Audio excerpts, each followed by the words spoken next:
Fred, avec une découverte, le kayak polo.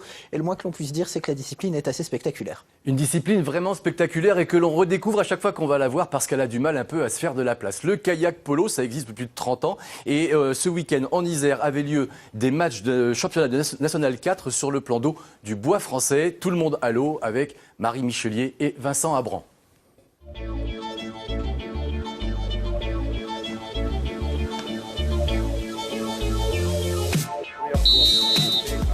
Des remous, du bruit et une bonne dose de puissance.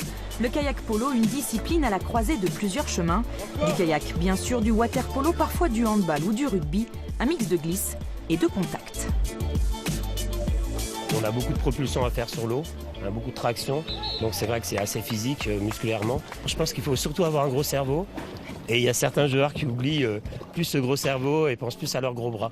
Mais je pense que oui, c'est plutôt un jeu où il faut réfléchir, comme tous les sports d'ailleurs. Il n'y a pas beaucoup de sports en fait où on a justement cette liberté d'associer le matériel en fait dans le contact.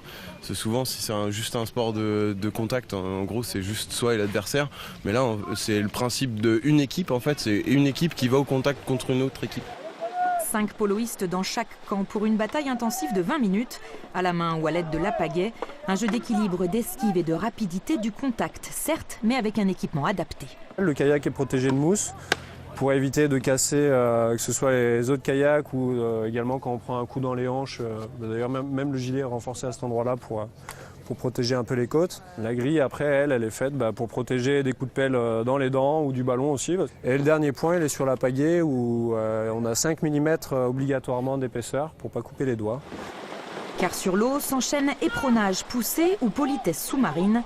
Tous les coups ou presque sont permis, la nuance est parfois subtile.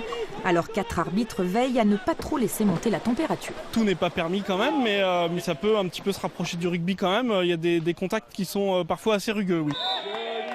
Un joueur qui est retourné, donc qui a la tête sous l'eau, on n'a plus le droit de le toucher.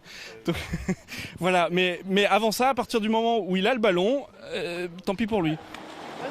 Plusieurs fois championne du monde ou d'Europe, la France s'impose parmi les grandes nations aux côtés de l'Allemagne ou de l'Australie. Elle a d'ailleurs été choisie pour accueillir en septembre dans le Calvados les prochains mondiaux.